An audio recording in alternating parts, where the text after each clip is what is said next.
Olá, pessoal. Namaskar. Boas-vindas a todos aqui ao canal, ao meu vídeo.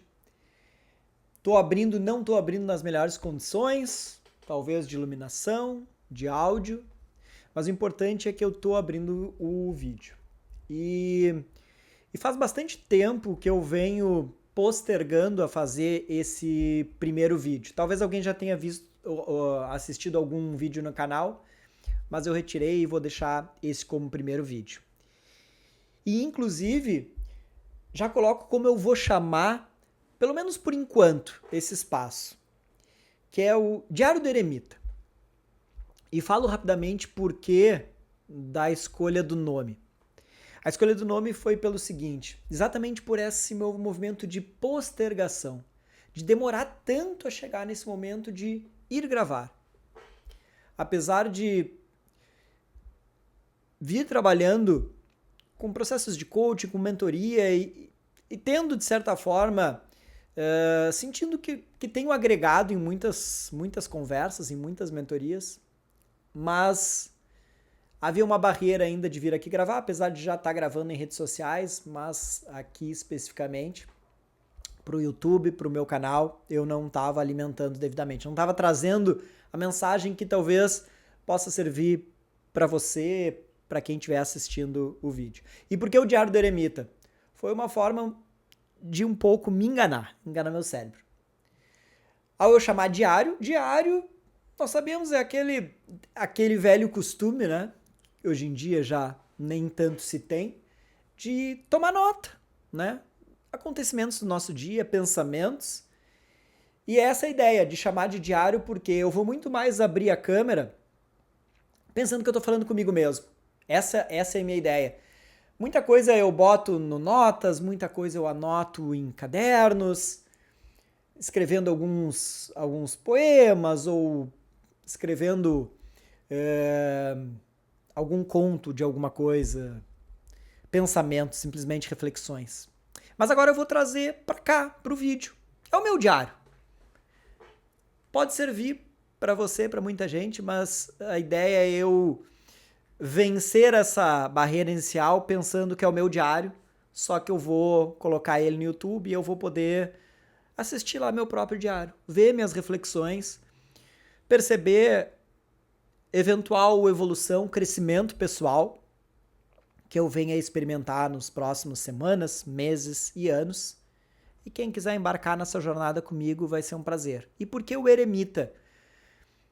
Posso explicar com mais detalhe em outros vídeos, mas basicamente veio do conhecimento meu de uma ferramenta recente que eu tive contato. Acho que ferramenta talvez seja uma ideia depreciada, é algo maior, mas é um sistema chamado Human Design que ele na verdade congrega diversos sistemas, astrologia, I Ching, Kabbalah. E dentro desse sistema tem a determinação dentre outras características dos perfis. E lá o meu perfil, ele é o eremita governador. E o eremita é exatamente um linha 2 nos hexagramas do Xing, que ele tem essa ideia de ser mais introspectivo, de se desenvolver, se autodesenvolver, mas muito mais para dentro. Não tendo que buscar experiências externas, mas sentando, solitário, estudando. Então tem essa figura do eremita no tarô mesmo. É a carta 9 do eremita, que exatamente é uma figura que demonstra isso. Demonstra um espaço de solidão, de afastamento, mas é um afastamento para ter uma reflexão, para pensar, para se conhecer e para buscar desenvolver uma sabedoria. Eu vejo aquela carta do tarô e essa figura do eremita e os significados que vem e me passa muito a ideia do filósofo, dessa ideia de busca da verdade, né? Desenvolver, como dizia no oráculo de Delfos, né? Nada mais é autodesenvolvimento do que o conhece-te a ti mesmo, né?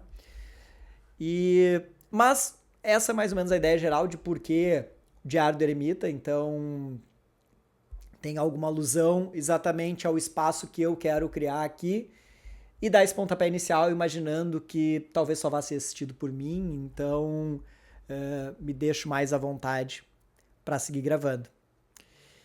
E por que talvez neste momento eu tenha destravado e estar colocando ao ar aqui o Diário do Eremita? Porque eu tive algumas conversas, particularmente 2 conversas ontem, me reavivaram uma história que eu já ouvi e que me disseram talvez esteja no momento realmente, ou já passou do momento talvez, né, já estivesse muito maduro, mas por acreditar um pouco um pouco não, aqui é uma falha, por acreditar muito na sincronicidade de que fala o Carl Jung, de que o universo nos manda mensagens a todo momento, basta nós sabermos ler a linguagem do universo, nós estamos recebendo sinais, e eu acredito que talvez essas conversas recentes, juntando com a história que eu já conhecia, tenha sido o sinal para eu vir aqui e gravar esse vídeo. E as conversas foram com 2 pessoas que conversaram comigo para começar a correr. Na verdade, uma delas nem estava com a intenção de correr, a outra já procurou se eu poderia dar dicas e tudo mais pelo meu histórico recente no esporte. E a outra pessoa que nem estava pensando em correr, na verdade, foi muito uma provocação, um incentivo meu e realmente está muito realizado, muito bem, obrigado. E em outro momento posso até trazer um depoimento dele. Tá muito feliz com o esporte e o grau, eu senti isso na minha experiência recente, o grau de autoconfiança que ele traz, que gera e como traz melhora em outros campos, em outros aspectos da vida. Mas, propriamente dita, a conversa com eles, então, foi em torno do quanto a corrida trazia esse empoderamento e as pessoas falando até o quanto se emocionavam, correndo, principalmente quando estavam enfrentando uma nova distância ou correndo um tempo que ainda não tinha enfrentado, o quanto aquilo trazia uma emoção, eventualmente até a vontade de ir às lágrimas, de chorar em algum momento. E eu me deparei com esses relatos deles e devolvi para eles dizendo que eu já tive essa percepção várias vezes e por vezes gravei vídeos nas redes sociais logo após uma corrida mais longa, normalmente nos meus longos de fim de semana, com esse sentimento de que parecia algo emocional dentro de mim. E aí eu relatei para algumas pessoas, e agora trago aqui para o diário, de que o começo muito da minha recente virada de chave na vida se deu também motivada por uma corrida. Eu não vinha praticando esportes, eu estava muito mais sedentário, estava numa vida diferente da que eu tenho hoje, estava na minha carreira de advocacia, na qual eu não estou mais exercendo, mas teve um dia que eu resolvi sair, eu corria, mas esporadicamente, distâncias muito curtas, e eu resolvi sair para correr. Eventualmente eu vou olhar para o lado, só porque aqui eu estou acompanhando a gravação do vídeo, então só para ver se está transcorrendo tudo corretamente. Mas eu resolvi sair para correr num dia aleatoriamente, mas o dia não era tão aleatório. Nesse dia estava ocorrendo a maratona aqui de Porto Alegre. Mas como eu não vinha acompanhando aí o cenário do esporte, eu nem sabia. Mas eu cheguei na hora de Porto Alegre, por onde passa a maratona, e estava lá passando a maratona. E eu acabei entrando em meio à maratona. Acabei correndo no meio dos atletas, né? Porque a via acaba ficando aberta. E aquilo me deu uma sensação, aquela energia, aquela vibe, aquelas pessoas, aquele ambiente, todo mundo envolvido num alegre, feliz, um ambiente saudável do esporte, saúde e ao ar livre. E aquilo mexeu muito comigo e alguma coisa disse, eu quero isso aqui, eu quero viver isso aqui de uma forma mais intensa. E dali, na verdade, acabou tendo toda a virada, eu acabei entrando pro triatlon, enfim, aí eu venho de 5 anos bastante sólidos, consolidados no esporte, aí praticando o triatlon, dentre os quais uma das modalidades é a corrida. E por várias vezes, então, que eu fazia os meus longos e eu me emocionava, eu sentia essa emoção que essas duas pessoas compartilharam comigo e eu sentia essa mesma emoção em algumas corridas.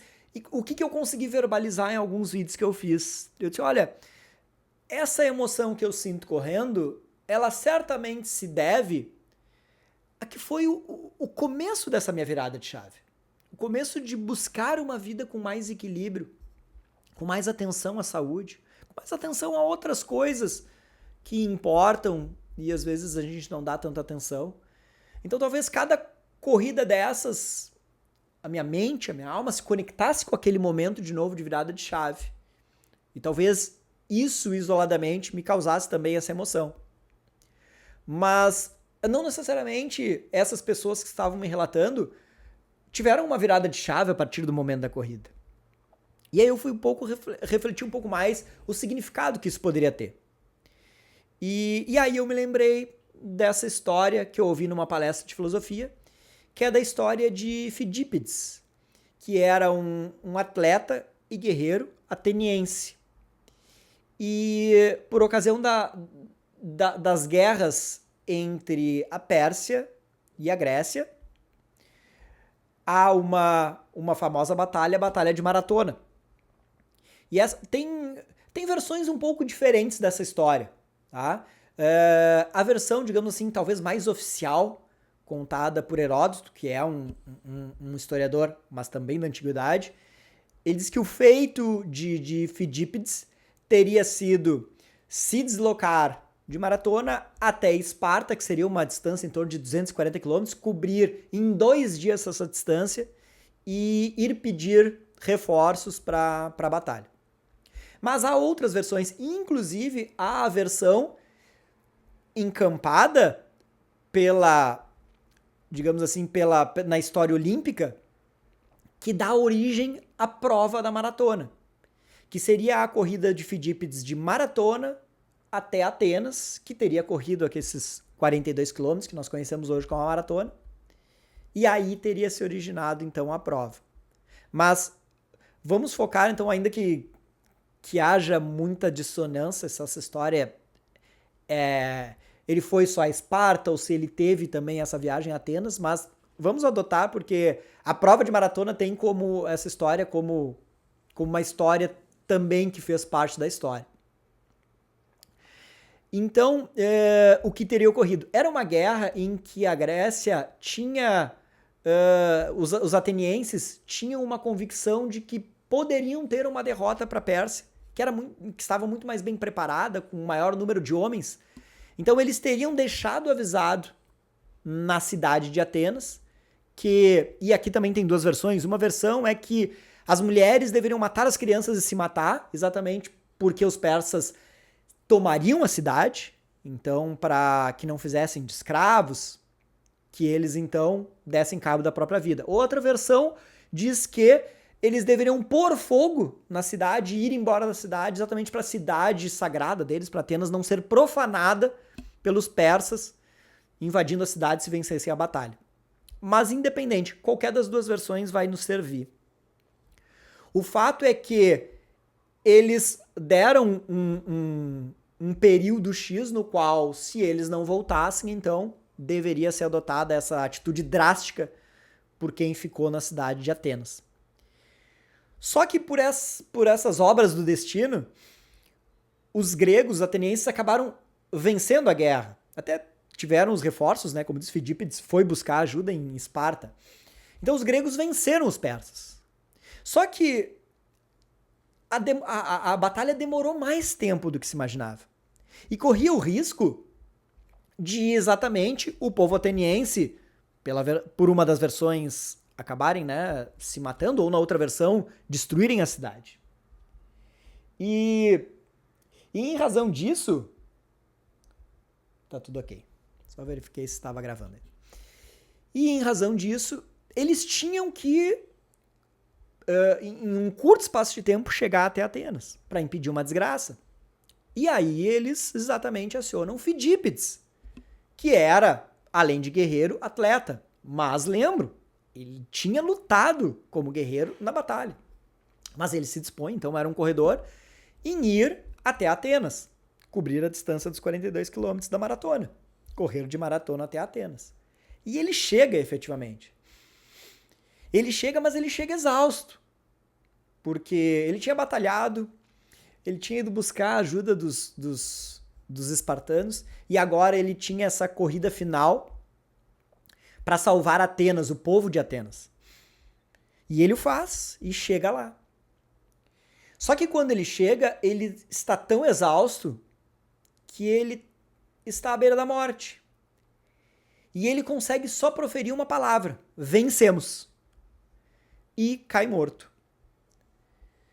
Então, o significado que podemos tirar disso é que Fidípides fez todo esse esforço, ele se dispôs a enfrentar essa tarefa gigantesca e ele teve que ser muito objetivo, ele teve que levar a palavra dele até Atenas. E ele utilizou uma palavra, mas era exatamente a palavra que precisava ser ouvida. Imagina se ele começasse a embromar, como a gente diz, né? Começasse a querer explicar como foi a guerra. Olha, a guerra foi muito difícil. Se ele começasse a fazer isso, ele ia morrer no meio do caminho. O povo de Atenas não ia saber se venceu ou não. O que ele estava fazendo ali, podia estar fugindo da batalha. Talvez o único sobrevivente. E a desgraça poderia ter acontecido, mas ele foi muito objetivo. E ele disse, vencemos. Tem se eu não me engano, é uma passagem do Srihan. Eu acho que é na obra Em Busca da Sabedoria. Talvez eu esteja enganado. Agora eu não sei se é do Srihan Em Busca da Sabedoria ou se é dos ensinamentos de Buda no Dhammapada. Até acho que é os ensinamentos de Buda no Dhammapada. Que ele, de certa forma, coloca essa ideia de que não adianta 1000 palavras inúteis. Mais importante do que 1000 palavras ou todo um conhecimento é uma palavra que leve o conforto a alguém. E é o que Fidípides fez. Ele não chegou lá e se perdeu na comunicação. Ele foi claro, ele foi reto. Vencemos. Era o suficiente. Essa palavra foi a palavra que salvou Atenas. E por que eu estou falando exatamente nessa história? Por que eu me lembrei nessa história? Talvez seja daí que eu me emocione com a corrida e que outras pessoas se emocionem com a corrida. Existe um histórico. Como dizia o Carl Jung, ele falava nos nossos níveis de consciência que há um inconsciente, além do nosso consciente pessoal, o nosso inconsciente pessoal, que seria o nosso subconsciente, nós temos acesso a um inconsciente coletivo. Esse inconsciente coletivo, pegando outras tradições, poderia ser considerado como a alma do universo, que é onde estão os arquétipos. Os arquétipos são exatamente modelos da psique humana. Então, de certa forma, a gente consegue, através do contato com esse inconsciente coletivo, e Jung disse que a gente acessava através dos sonhos, era uma das formas, a gente consegue ter contato com essa inteligência, com essa sabedoria do universo, de toda a nossa história. E quem sabe quando nos emocionemos numa corrida, nós não estamos exatamente acessando esse inconsciente coletivo, estamos retrocedendo até Fidípides, para o qual a corrida foi um momento de salvação realmente do povo dele. E eu não digo que a gente esteja fazendo a mesma façanha de Fidípides, mas talvez a corrida nos traga essa emoção porque nós estamos, de certa forma, revivendo a façanha de Fidípides. Na nossa proporção.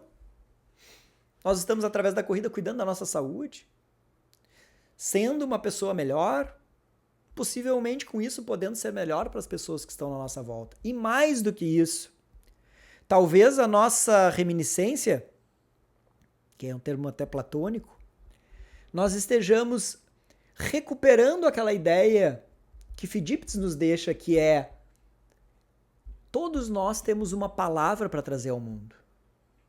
Fidípides entregou a sua palavra, vencemos, e com isso salvou Atenas.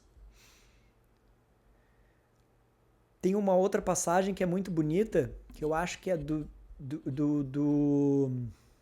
Bardo Thodol, que é o livro tibetano dos mortos, que diz que não há nenhum momento da vida que seja redundante. Todo momento da vida tem importância. Se não tivesse, não estaria mais lá. Todo momento da vida tem importância, não é redundante. Todos nós temos importância e não somos redundantes. Todos nós temos uma palavra para trazer ao mundo. Pensem, eu escrevi dia desses sobre vermos a vida como uma grande canção. Uma canção não é feita com uma nota, com um acorde. Ela é toda...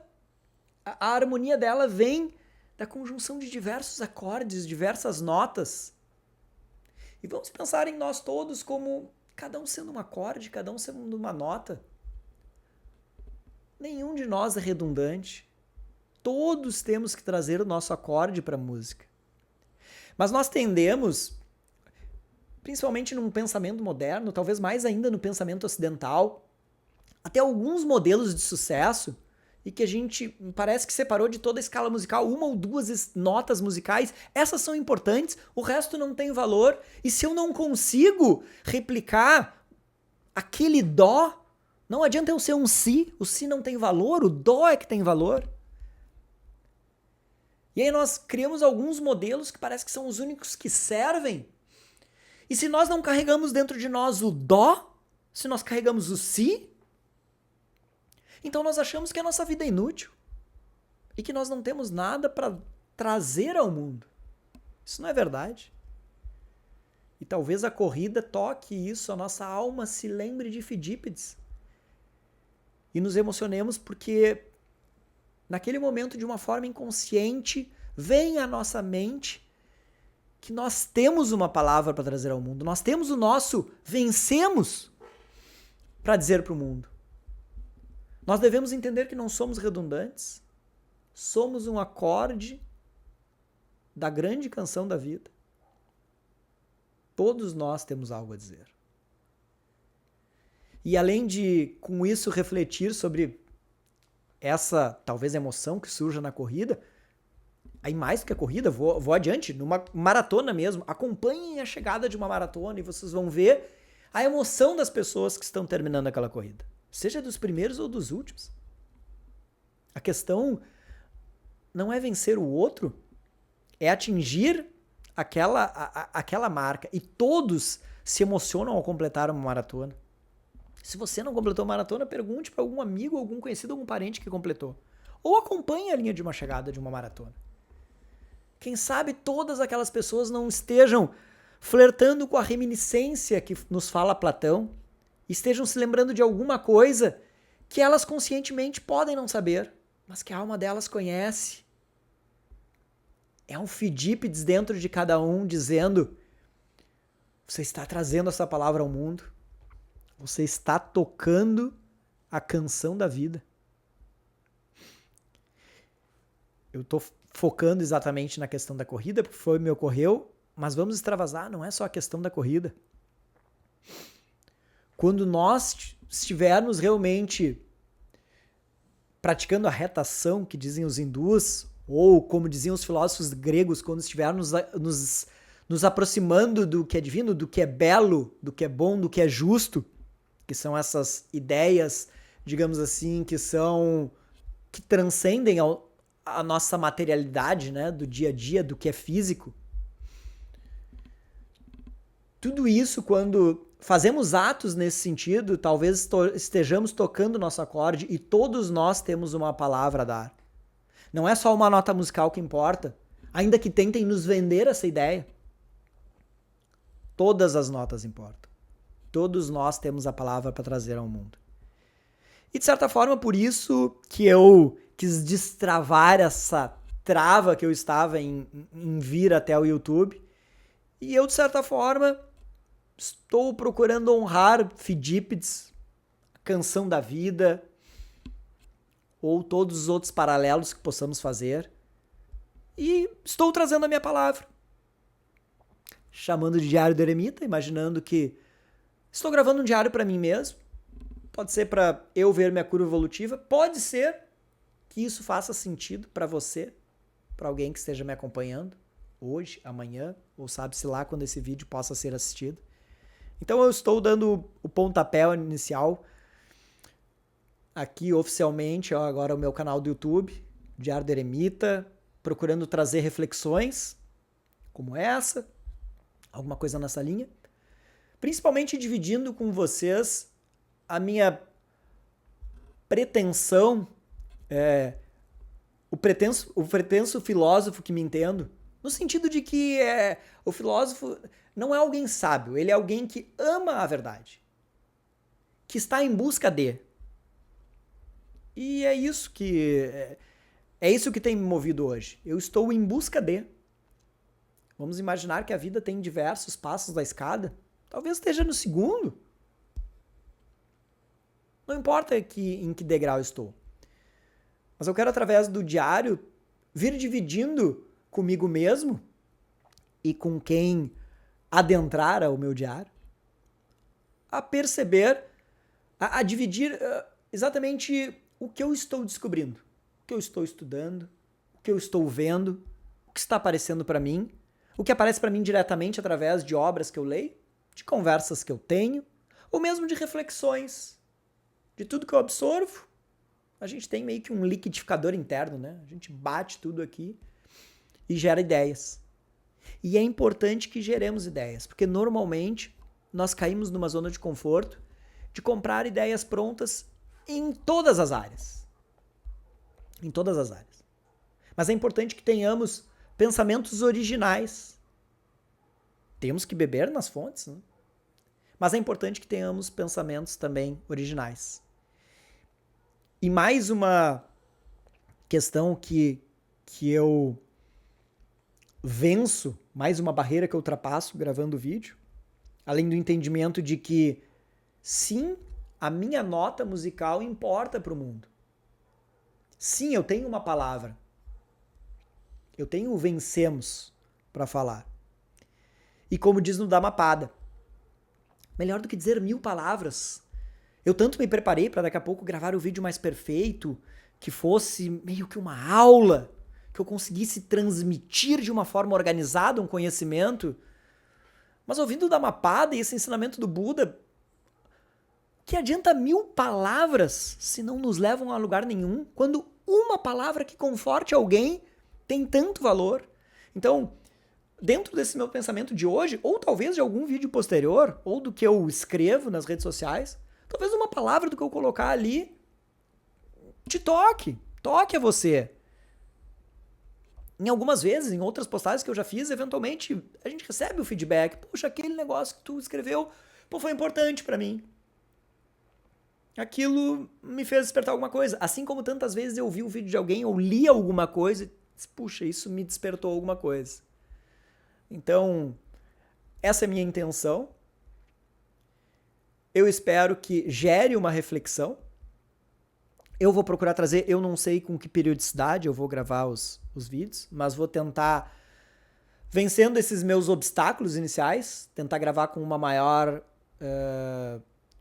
proximidade. Então, assim, tentar gravar mais de um vídeo por semana. Alguns vão ser mais longos, outros mais curtos. Demorei muito a gravar na pretensão de fazer algo com uma organização. Só que muitas das vezes, todo esse preparo que a gente quer é uma fuga pra gente não executar o que precisa ser feito. E voltando a Fidípides, a história dele, nada é feito na vida que nos leve realmente a conquistas, nada é feito sem esforço. Fidípides teve um esforço gigante, chegando a morrer no final da empreitada dele. Então, assim, não vão ser fáceis as nossas caminhadas no sentido de crescimento, de trazer a nossa palavra ao mundo. Mas é importante que nós estejamos comprometidos com isso. Levar essa palavra a essa pessoa que busca um conforto que pode ter na nossa palavra. Então, estou aqui me predispondo a esse esforço de quebrar algumas barreiras, talvez, de ego. De, puxa, não vai sair tão bom. Ah, o meu vídeo vai ser criticado, não ficou legal, a iluminação não tá boa, o áudio não tá bom, o conteúdo não tá bom. Não importa. O ego deve ficar de lado. Observo também, estudando, seja o budismo, o hinduísmo, a yoga, a filosofia da yoga, todos eles colocam como um dos grandes males do homem, exatamente quando deixamos essa mente trabalhar no sentido de olhar para nós mesmos com essa visão do ego, de nos separarmos do resto, nos colocarmos em um pedestal, numa posição de maior importância. E isso nos faz, por exemplo, fugir de fracassos. Nós tememos o fracasso. Por quê? Por causa do nosso ego. Porque nós não suportamos a derrota. Só que com isso deixamos de fazer muitas coisas. Deixamos de tocar o nosso acorde da canção da vida. Deixamos de trazer a nossa palavra. Então, assim, deixo alguns obstáculos para trás, me sujeito ao julgamento, à crítica, à derrota, mas, posto o ego de lado, trago a minha palavra, toco o meu acorde, digo para o povo ateniense: vencemos. Obrigado. Namaskar.